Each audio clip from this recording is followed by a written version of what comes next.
जय श्री कृष्णा, राधे राधे। कार्तिक मास का आरंभ हो चुका है। आज हम कार्तिक मास की कथा का अध्याय 1 का पाठ करेंगे। नैमिषारण्य तीर्थ में श्री सूत जी ने 88,000 सनकादिक ऋषियों से कहा, अब मैं आपको कार्तिक मास की कथा सविस्तार से सुनाता हूँ, जिसका स्मरण करने से मनुष्य के सभी पाप नष्ट हो जाते हैं और अंत समय में वैकुंठ धाम की प्राप्ति होती है। सूत जी ने कहा, श्री कृष्ण जी से अनुमति लेकर देव ऋषि नारद के चले जाने के पश्चात सत्यभामा प्रसन्न होकर भगवान श्री कृष्ण से कहने लगी, हे प्रभु, मैं धन्य हूँ, मेरा जीवन सफल हुआ।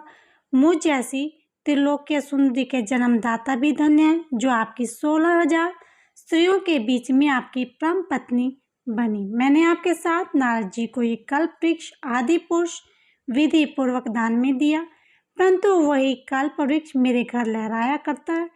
यह बात मृत्युलोक में किसी भी स्त्री को ज्ञात नहीं है।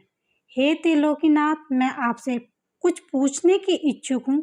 आप मुझे कृपा करके कार्तिक महात्म्य की कथा सविस्तार से सुनाइए, जिसको सुनकर मेरा हित हो और जिसके करने से कल्प प्रयत्न भी आप मुझसे विमुख ना हो। सूत जी आगे बोले, सत्यभामा के ऐसे वचन सुनकर श्री कृष्ण ने हंसते हुए सत्यभामा का हाथ पकड़ा और अपने सेवकों को वहीं रुकने के लिए कहा। विलास युक्त अपनी पत्नी को कल्प वृक्ष के नीचे ले गए। फिर हंसकर बोले, हे प्रिय, 16,000 रानियों में से तुम मुझे प्राणों के समान प्रिय हो। तुम्हारे लिए मैंने इंद्र और अन्य देवताओं से विरोध किया था। हे कांते, जो बात तुमने मुझसे पूछी है तो उसे सुनो। एक दिन मैंने तुम्हारी इच्छा पूर्ति के लिए गरुड़ पर सवार होकर इंद्र जाकर कल्प वृक्ष मांगा। इंद्र द्वारा मना किए जाने पर इंद्र और गरुड़ में घोर संघर्ष हुआ और गोलोक में भी गरुड़ जी गौओं से युद्ध किया। गरुड़ की चोंच की चोट से उनके कान एवं पूंछ कटकर गिरने लगे, जिससे 3 वस्तुएं उत्पन्न हुई। कान से तंबाकू, पूंछ से गोभी और रक्त से मेहंदी बनी। इन तीनों का प्रयोग करने वाले को मोक्ष नहीं मिलता। तब गौओं ने भी क्रोधित होकर गरुड़ पर वार किया, जिससे उनके 3 पंख टूटकर गिर गए।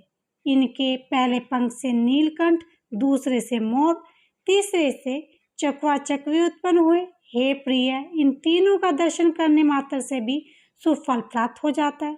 ये सुनकर सत्यभामा ने कहा, हे प्रभु, कृपा मुझे मेरे पूर्व जन्म के विषय में बताएं कि मैंने पूर्व जन्म में कौन से दान व्रत तप नहीं किए, मेरा स्वभाव कैसा था, मेरे जन्मदाता कौन थे और मुझे मृत्यु लोक में जन्म क्यों लेना पड़ा। मैंने ऐसा कौन सा पुण्य कर्म किया था जिससे मैं आपकी अर्धांगिनी हुई। श्री कृष्ण ने कहा, हे प्रिय, अब मैं तुम्हें तुम्हारे पुण्य कर्मों का विस्तार से वर्णन करता हूँ, उसे सुनो। पूर्व समय में सतयुग के अंत में मायापुरी में अग्निगोत्र में वेद विधान का ज्ञाता देव शर्मा नामक ब्राह्मण निवास किया करता था। वो प्रतिदिन अतिथियों की सेवा, हवन, सूर्य भगवान का पूजन किया करता था। वह सूर्य के समान तेजस्वी था। वृद्धावस्था में उसे गुणवती नाम की कन्या की प्राप्ति हुई। उस पुत्रविहीन ब्राह्मण ने अपनी कन्या का विवाह अपने ही चंद्र नामक शिष्य के साथ कर दिया। वो चंद्र को अपने पुत्र के समान मानता था और चंद्र भी उसे अपने पिता की भांति ही सम्मान देता था। एक दिन वे दोनों कुश समिधा लेने के लिए जंगल में गए। जब वे हिमालय की तलहटी में भ्रमण कर रहे थे, तब उन्हें एक राक्षस आता हुआ दिखाई दिया। उस राक्षस को देखकर भय के कारण उनके अंग शीतल हो गए और वे वहां से भागने में भी असमर्थ हो गए। तब उस काल के समान राक्षस ने उन दोनों को मार डाला। क्योंकि वे धर्मात्मा थे, इसीलिए वे पार्षद उन्हें मेरे वैकुंठ धाम में मेरे पास ले आए।